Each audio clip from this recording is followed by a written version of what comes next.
Jésus. Que le Seigneur vous bénisse et vous garde. Je voudrais introduire notre réflexion par un fait qui s'est déroulé le 5 novembre 2017 au Texas. Un jeune homme âgé d'environ 26 ans s'est présenté dans une église un dimanche matin avec une arme automatique. Il a tué près de 26 personnes allant de 7 à 72 ans. Il a fait plus d'une cinquantaine de blessés. Celui qui a commis cet acte est ensuite sorti et un peu plus loin, il s'est donné la mort. Des informations disent que cet homme avait dans cette assemblée, dans cette église, sa belle-mère. Certainement, il avait un mal-être, cet homme, pour commettre un tel acte. Quand on entend pareille chose, il y a essentiellement deux sentiments qui nous envahissent. Le premier sentiment est une colère. 26 morts et plus de cinquantaine de blessés. Comment cela peut-il se faire? Comment cela est possible? Il y a également un autre sentiment qui souvent l'accompagne. La peur. Et on se dit, mais si cela s'est produit là-bas, cela peut également se reproduire ici. Et je pense que dans certaines assemblées, eh bien, ils seraient contraints de mettre à l'entrée des églises eh bien, des gendarmes ou encore des vigiles, plan vigie pirate, fouiller tout le monde de sorte qu'il n'y arrive pas de telles choses. Les sentiments que nous éprouvons souvent dans ces moments, eh bien c'est notre âme qui s'exprime. L'âme, c'est le siège des sentiments. L'âme est cette partie immatérielle qui est en nous et qui peut être attristée, blessée, et qui souvent a besoin d'être restaurée. Face à une telle histoire vraie qui s'est déroulée aux États-Unis, on est souvent sans voix, n'est-ce pas? Sans voix. Le pasteur de cette église, peu de temps après cette douloureuse expérience, est monté derrière la chaire et avec un sourire a dit ceci: cela est arrivé, c'est vrai, mais il faut continuer. Un message fort et puissant, il faut continuer. Mais comment? Oui, comment continuer après, quand on a été profondément blessé, après une telle nouvelle? Je vous invite à lire un texte où il est question d'un homme qui avait fait des expériences avec Dieu. Il a connu des victoires, mais également des défaites, et également des blessures profondes. Mais cet homme avait une force extraordinaire. Alléluia! Quel était le secret de sa force? Cette force, qu'est-ce qui lui permettait de traverser les moments difficiles? Si nous devions rencontrer cet homme et lui poser la question, je reste persuadé que cet homme nous dirait simplement ceci: à chaque moment difficile de ma vie, j'ai simplement mis ma confiance en l'Éternel. Sa force était qu'il a placé sa confiance en l'Éternel. Et c'est lui qui dit: il restaure mon âme. D'où le thème de notre série de prédications, il restaure mon âme. Je vous invite sans plus tarder à lire ce psaume 23 que nombreux d'entre nous connaissent très bien. Il est dit ceci au psaume 23: l'Éternel est mon berger, je ne manquerai de rien. Il me fait reposer dans de verts pâturages. Il me dirige près des eaux paisibles. Il restaure mon âme. Il me conduit dans les sentiers de la justice à cause de son nom. Quand je marche dans la vallée de l'ombre de la mort, je ne crains aucun mal, car tu es avec moi. Ta houlette et ton bâton me rassurent. Tu dresses devant moi devant moi une table en face de mes adversaires. Tu réduis ma tête et ma coupe déborde. Et il dit ceci, oui, une assurance, une confiance, oui, le bonheur et la grâce m'accompagneront tous les jours de ma vie et j'habiterai dans la maison de l'Éternel jusqu'à la fin de mes jours. Nous allons mettre l'accent sur la confiance en l'Éternel, qui seul peut nous restaurer. Autrement dit, si tu veux être restauré, si tu veux être visité par Dieu, il te faut mettre ta confiance en l'Éternel. Dans le psaume 23, David, ayant un certain âge, exprime ici le résultat de cette expérience. Et il déclare avoir un divin berger, comme l'Éternel, et cela est merveilleux, n'est-ce pas? Avoir pour berger l'Éternel, c'est quelque chose d'extraordinaire. Cela est merveilleux, oui. Et il nous invite à bannir toute crainte, toute inquiétude, bannir les peurs. Pourquoi? Eh bien, simplement parce que l'Éternel est celui qui te restaure. L'Éternel est celui qui te guérit de tes blessures. Le Seigneur, l'Éternel est celui qui te fait du bien et qui agit pour toi. Quelqu'un dira, oui, mais comment ce thème, mettre sa confiance en l'Éternel, mais ce thème ne me concerne pas parce que je ne suis pas blessé. Donc, je n'ai pas besoin de restauration. J'aimerais dire que tous nous avons besoin de restauration. Tous nous avons déjà connu des blessures par un vis-à-vis à la maison, au travail, ou par nous-mêmes à cause de mauvais choix, une mauvaise décision, et nous sommes blessés et blessés profondément. J'aimerais te dire que si tu n'as pas encore connu de blessures, je dirais gloire à Dieu. Mais puisque personne n'est à l'abri, je t'invite à prendre quelques informations au cas où. Comment reconnaître que mon âme est blessée? Selon les spécialistes, écoutez bien les comportements et les réactions émotionnelles qu'on pourrait avoir. Quelqu'un qui est bien blessé, qui a besoin de restauration d'âme, eh bien, c'est une personne qui a un esprit de jugement dur et exigeant envers soi-même et envers les autres. Et oui. C'est-à-dire que je suis une personne très sévère avec moi-même et je le suis envers les autres. Et je juge les autres d'après très sévèrement parce que c'est le même principe sur lequel que je vais juger les autres. Celui qui est animé de cet esprit de jugement a besoin d'une guérison intérieure. Une autre caractéristique est la suivante. Une crainte exagérée de l'avenir. On peut ajouter à cette cause la peur et le refus de vieillir. On a peur de l'avenir. Et nombreuses sont les personnes que vous pouvez rencontrer qui ont environ 60 ans et plus, mais qui s'habillent comme de ceux qui ont 20 ans. Ils refusent de vieillir. J'ai à l'image cet homme qui a 60 et quelques années, mais qui s'habille un petit peu sur le dos et voilà, il est beaucoup plus jeune qu'un jeune. Cela, c'est un fort sentiment, une peur exagérée de l'avenir. Ce refus de vieillir. J'aimerais dire aux auditeurs, tous nous allons vieillir. Et simplement le fait d'avoir une chevelure, la chevelure qui blanchit, cela veut dire simplement que les cellules de notre corps vieillissent, meurent. Et cela, le vieillissement, c'est ça. C'est des cellules qui meurent. Et cela, tous nous devrions accepter cette pensée de vieillir. Celui qui a besoin des restaurations de l'âme est celui qui a un fort sentiment de solitude et d'abandon. On se sent seul et abandonné. Ce sentiment qui augmente quand on a une décision à prendre. Et au moment de prendre la décision, on se sent tellement seul et abandonné, sans force. Et cela prouve que votre âme réellement a besoin d'être restaurée.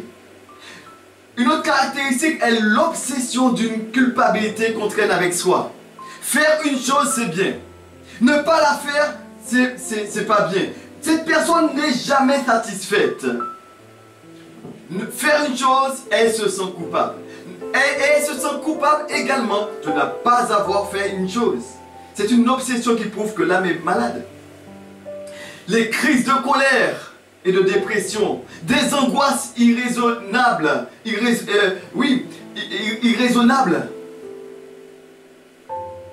devant tout et n'importe quoi. Il est naturel, hein, comprenons, d'être devant une situation que nous ne comprenons pas, d'avoir une certaine angoisse, mais il y a cette angoisse qui va au-delà. Cette angoisse qui paralyse, cette peur-là qui va nous tyranniser, qui va nous empêcher, qui va nous ravir le sommeil et bien encore d'autres choses.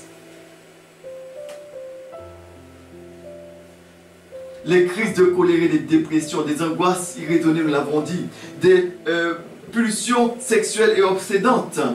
On est convaincu que Dieu nous aime ou encore ne nous aime pas pour X raisons.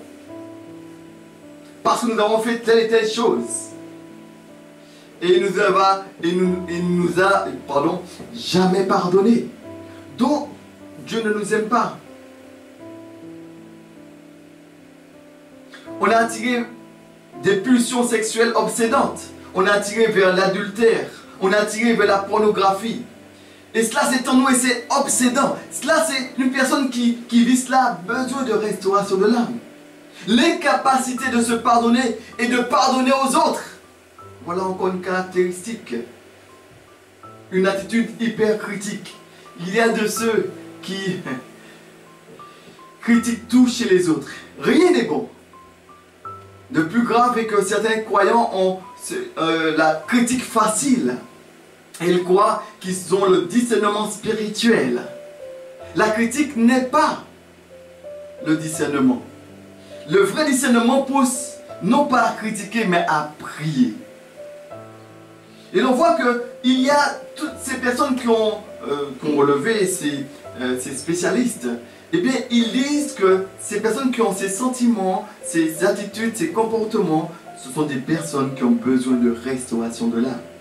Souvent, ceux qui ont été blessés et qui ont ces comportements ont une peur d'être à nouveau blessés. Une personne qui a été abusée physiquement aura deux attitudes. Soit montrer toutes les parties de son corps, ou à l'inverse, elle va cacher son corps. Elle sera prête même à entrer si elle va à la mer, comme ce qui nous arrive souvent ici en Martinique, d'aller à la mer. Eh bien, on va voir que cette personne, elle va se couvrir de sa serviette et elle va même pas se rendre compte qu'elle est déjà dans l'eau avec la serviette autour de sa taille. Parce qu'elle a été blessée et elle veut se protéger des blessures. Le psalmiste déclare que l'Éternel est celui qui le restaure. Alléluia. Dans la vie de tous les jours, nous connaissons des situations difficiles, pas vrai? Des situations qui génèrent des peurs. Mais Dieu est là pour nous relever. Alléluia. Te consoler, te guérir. Mets ta confiance en l'Éternel. La première des choses que va dire le psalmiste ici, il va dire ceci: l'Éternel est mon berger. L'Éternel est mon berger. Je pourrais dire ce matin, en ce moment, même là où vous êtes, vous affirmez que l'Éternel est le bon berger. David pouvait l'assurer parce que lui-même, il était un berger. Et il sait que le berger va prendre du temps avec la brebis pour la protéger, pour vraiment la diriger, pour prendre soin d'eux. Je voudrais vous communiquer le témoignage d'un homme de Dieu que j'ai entendu et sur ce thème et qui a dit ceci. Et lorsqu'il était en vacances, il dit ceci. Cette année, j'ai vu un berger avec ses brebis. Un immense troupeau. Il avait à la main une houlette, ce bâton avec un crochet. J'ai eu peu à parler avec ce berger. Parce qu'il dira, cet homme de Dieu, que berger c'est bizarre. Parce que ça parle très peu. C'est particulier.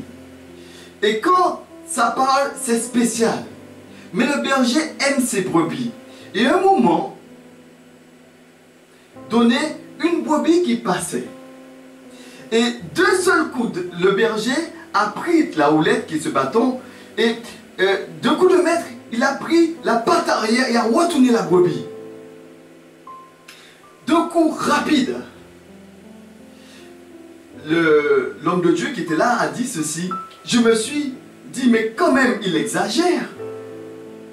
Mais pourquoi a-t-il fait cela? Mais il n'a pas fait mal à la brebis. Il n'a pas fait mal à la brebis. Et la brebis s'est retrouvée les 4 pattes en l'air d'un coup.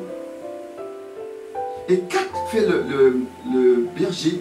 Il a pris tout de suite son couteau et il a enlevé quelque chose de la patte de la brebis. En un peu de temps, il a pris son couteau et il a rétabli. Mais on se dit, mais c'est pas possible. Il y a une centaine de brebis. Mais il a vu qu'il y avait une qui avait un problème. Et oui, il avait un problème. Et ce berger, tout de suite, l'a retourné et a enlevé cette écharpe dans la patte de cette brebis. Il y a aussi des fois, et cet homme de Dieu dit ceci, il y a aussi des fois où Dieu nous retourne.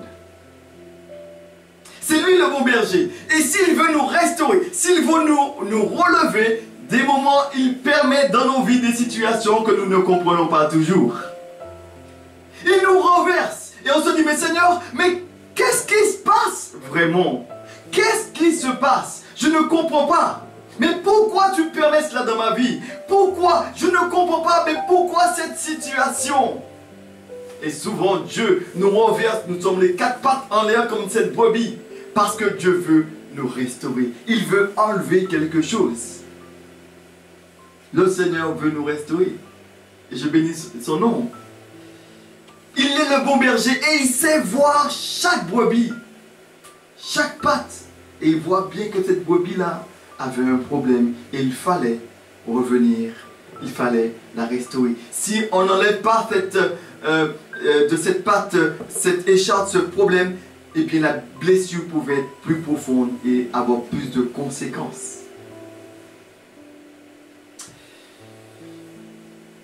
Il y a un temps où il faut être avec le berger, avec son Dieu. La brebis avait envie de gambader, aller manger, mais il fallait maintenant l'arrêter. La blessure serait pire s'il ne l'avait pas enlevée.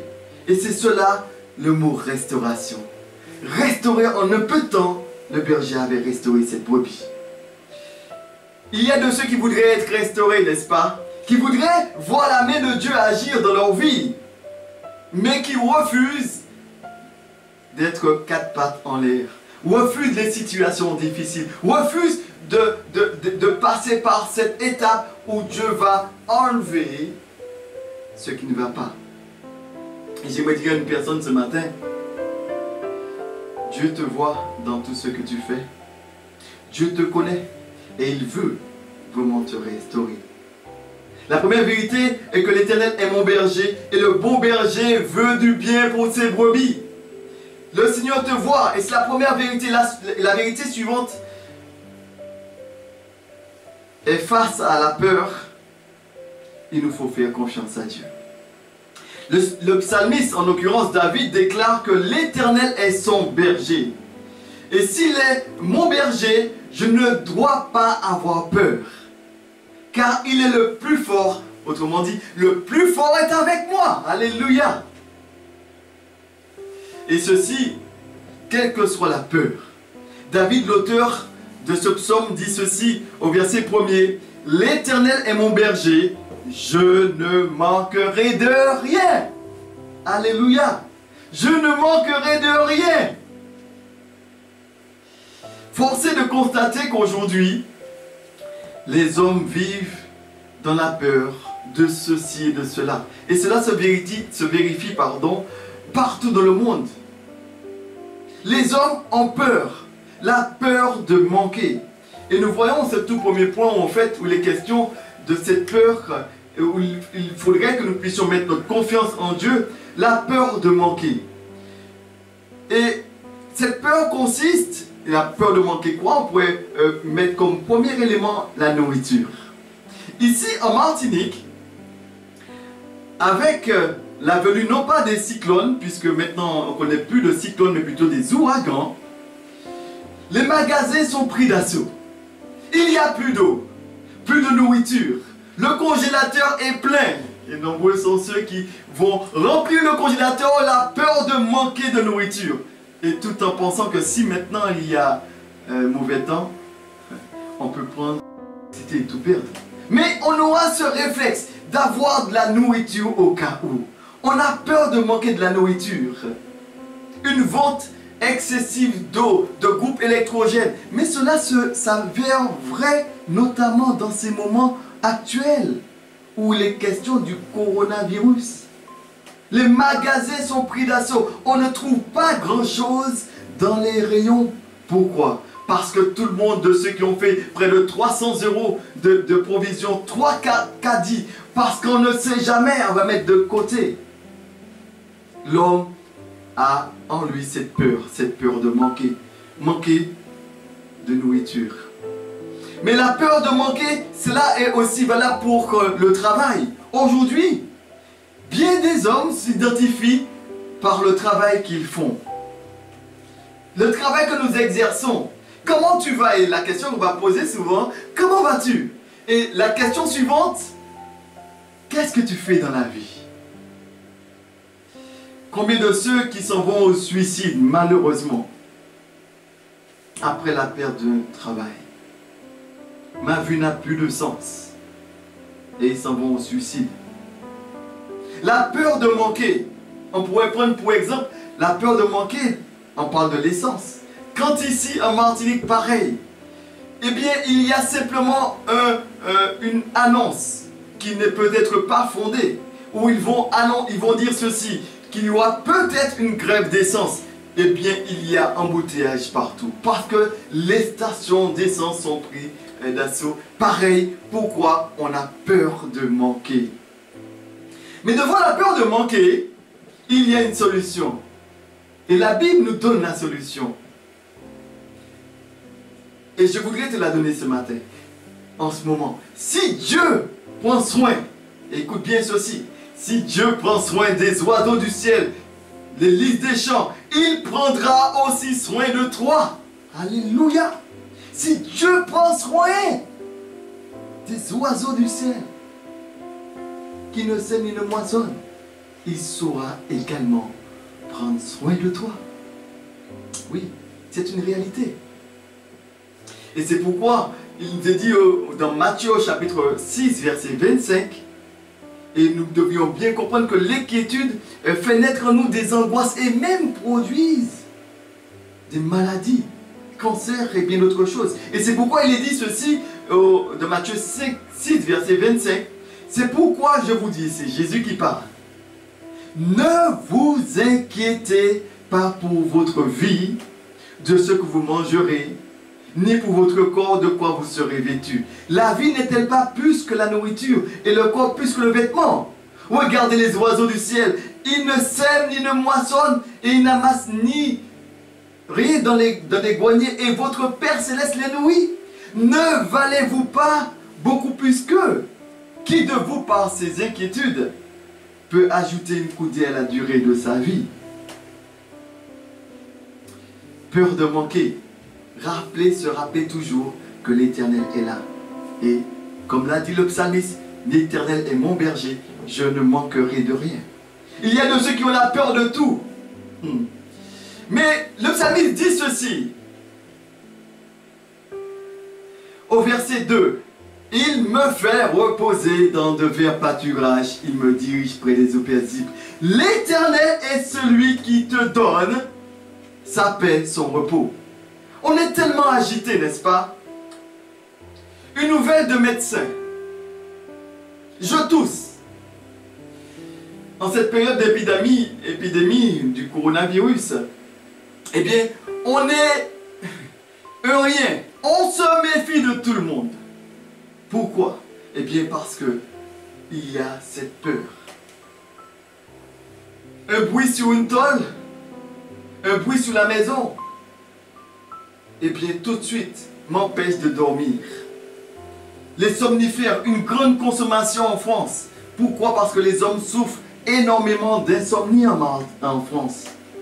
Quelle est la solution face à la peur de tout? La Bible nous le donne dans ce verset.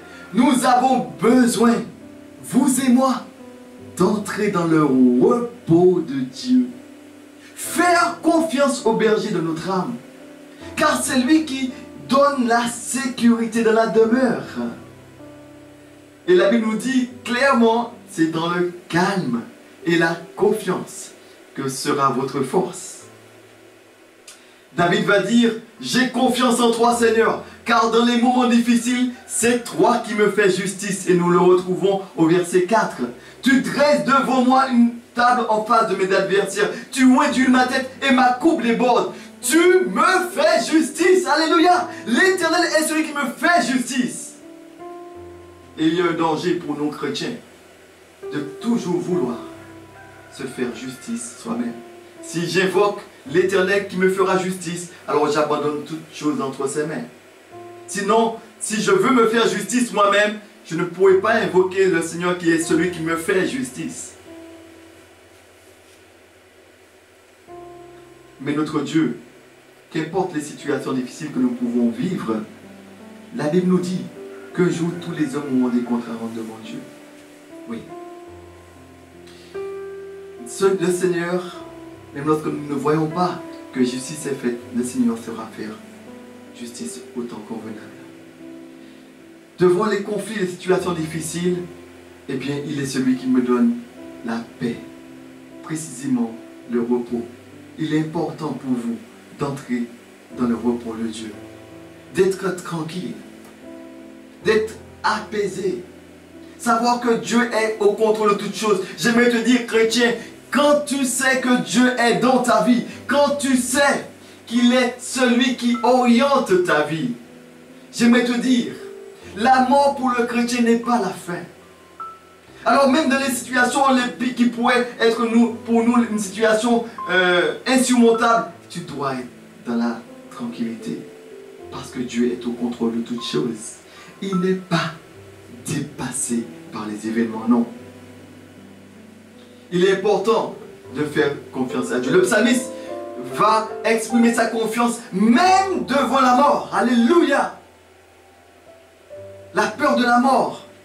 Il va dire, quand je traverse la vallée de l'ombre de la mort, je ne crains aucun mal, car tu es avec moi. Alléluia. Alléluia. Quelle assurance que nous avons, puisqu'il nous est dit ceci, même devant la mort. Il nous a dit ceci dans Jean 11, verset 25. Jésus qui dit, je suis la résurrection et la vie. Celui qui croit en moi vivra, quand même il serait mort. Et quiconque vit et croit en moi ne mourra jamais. Il ne mourra jamais. Alléluia. Alléluia. Faire confiance au divin berger. Et David l'avait expérimenté. Mais David va un peu plus loin. Je voulais que nous puissions maintenant voir cet autre point ô combien important. Faire face à ses peurs. David face à Goliath. David avait expérimenté qui était son Dieu. Mais il est important pour vous et moi de comprendre que les situations, David est pour nous un modèle, c'est vrai. Mais c'est à vous, dis-moi, à faire confiance à Dieu et à être face seul aux géants de la peur. Affronter ces géants. Il faut faire face à ces peurs tôt ou tard. Que tu le veuilles ou non. Et quelqu'un d'autre ne pourra pas faire face à tes peurs pour toi. Non. Et autrement dit, devant le géant de la peur qui te terrasse encore aujourd'hui, quelqu'un qui me l'a dit et ça m'a fait un grand bien, si tu ne fais pas face à tes peurs aujourd'hui, à ce géant, il deviendra plus grand dans ta vie demain. Et il te faudra l'affronter. Personne ne pourra affronter tes géants pour toi. David, et nous pouvons lire ce passage, nous ne pouvons pas tout lire, je vous invite à le lire là où vous êtes, sur votre Bible, dans 1 Samuel au chapitre 17. Nous n'allons pas le lire puisque le temps est relativement court. Je voudrais que nous puissions parler de cette histoire bien connue pour ceux qui ont la Bible, où il est question de David face à Goliath. David était un jeune. David était celui qui était le dernier parmi les fils d'Isaïe, et il s'occupait des brebis. Il était berger. Mais David avait déjà expérimenté quelque chose de particulier avec son Dieu. Parce qu'étant berger, il a dû protéger les brebis, et il sait très bien que Dieu peut le protéger, parce que lui, il a dû protéger ses brebis contre l'ours et contre le lion. Mais David, voit-il pas dans ce texte où il est question de David qui sera confronté à un homme qui est Goliath. David arrive sur le champ de bataille. Il apporte à manger à ses frères et il entend une parole de Goliath. Indigné, il demande à celui qui est non loin de lui, mais qui est celui-ci qui insulte l'armée de l'Éternel? Et les soldats, on peut se rendre compte quand on lit ce texte, nous n'avons pas le temps de lire maintenant, mais on se rend compte que quand David est là, on se rend compte que tous les hommes en Israël sont effrayés.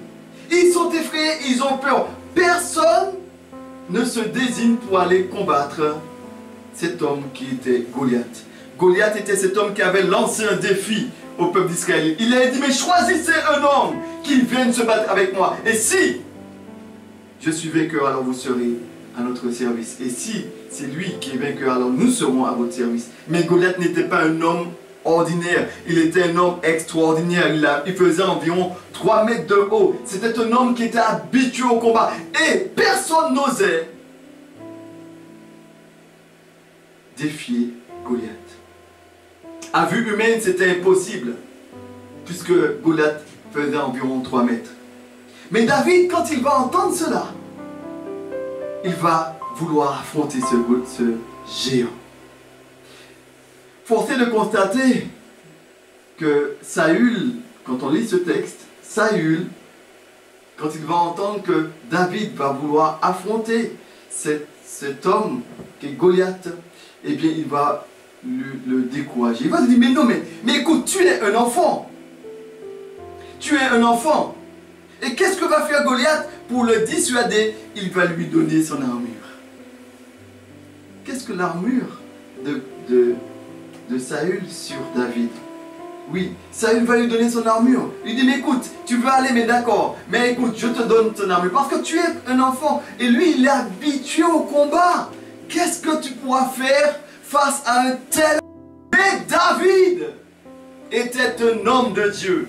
Était un homme qui avait déjà expérimenté la confiance en Dieu, la présence de Dieu et la protection de Dieu. Il était un homme qui était loin de Dieu.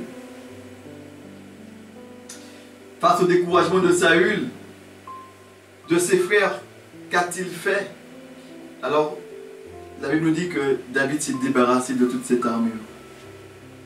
Parce que pour faire face au combat spirituel, pour faire face à ces géants de la peur, il ne faut pas venir avec des armures des autres, mais l'armure que Dieu te donne.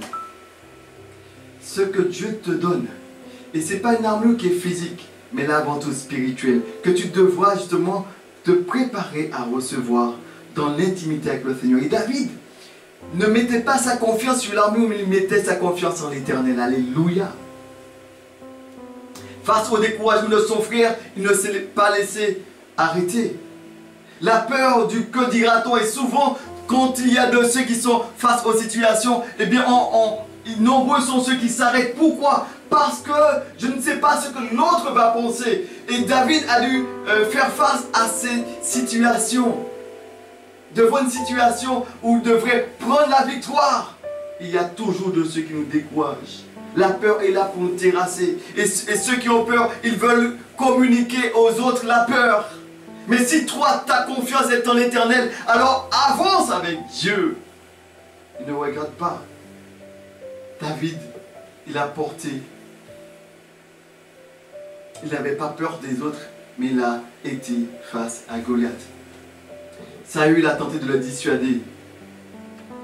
Dissuader David de son enthousiasme de combattre ce géant. Mais il n'était pas de taille. Oui. Ses frères vont le mépriser. Et oui, ses frères vont le mépriser. Tu viens te faire remarquer, mais qu'est-ce qui t'arrive? Et le plus grand frère va dire à David, mais qu'est-ce qui t'arrive? Mais pour qui tu as laissé les moutons là? Mais qu'est-ce que tu fais là? Et oui. J'aimerais te dire, maintenant, ne laisse personne t'arrêter. Alléluia. Ne laisse personne t'arrêter quand Dieu t'appelle à faire une œuvre pour lui. Alléluia. Ne t'arrête pas sur ce que les autres pensent de toi, mais appuie-toi sur ce que Dieu fait pour toi. Appuie-toi sur le Seigneur. Appuie-toi sur ses promesses. Appuie-toi sur la connaissance de qui tu es. De savoir qui tu es, mais aussi qui est le Dieu que tu sers. Tu peux être de tout petit, c'est-à-dire de petite taille. Pas très âgé peut-être. Mais proclame, il est vrai que je suis petit, mais celui qui est en moi, c'est le grand Dieu, alléluia. Le Dieu de l'impossible, capable de changer les circonstances. Dieu, et il ne méprise pas les petits commencements. Jette une petite foi en un grand Dieu. Alléluia. La Bible dit ceci, et Jésus qui va dire, si vous avez la foi comme un grain de sénévé, vous pourrez dire à cette montagne, transporte-toi d'ici et jette-toi. Et elle se transporterait. Et rien ne vous serait impossible. Pourquoi? Parce que le Dieu de l'impossible est avec moi. Il est en moi. Et David le savait. Et David ne s'est pas laissé décourager. Il a été affronter cette peur, affronter ce Goliath, où tous les hommes tremblent, mais lui, il avait la confiance, il avait cette assurance que si Dieu a été fidèle dans le passé, il sera fidèle encore aujourd'hui avec moi. Jamais il n'abandonne ses enfants. L'Éternel est mon berger, je ne craignais rien. Et c'est lui qui me donne du repos, c'est lui qui me donne la victoire, c'est lui qui me relève.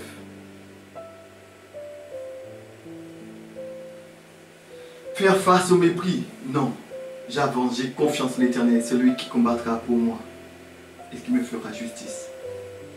David déclare à Goliath ceci, il va dire, tu viens contre moi avec l'épée, la lance et le javelot, mais moi c'est au nom de l'Éternel, alléluia.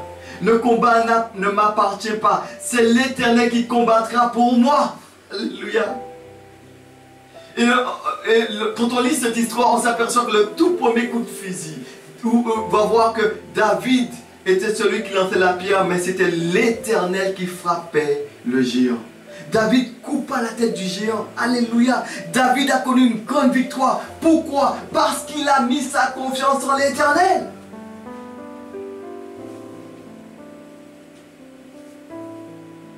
Oui. J'aimerais te dire ce matin, tôt ou tard, il te faudra faire face à tes peurs. Personne ne pourra le faire pour toi, non. Non. Alors de quoi il s'agit? Pour David, c'était ce Goliath qui a été terrassé. Et pour toi, quelle est cette peur? La peur d'être malade peut-être dans cette période où il y a ce virus, le coronavirus. Peur d'être malade, peur de mourir peut-être. La peur de se marier.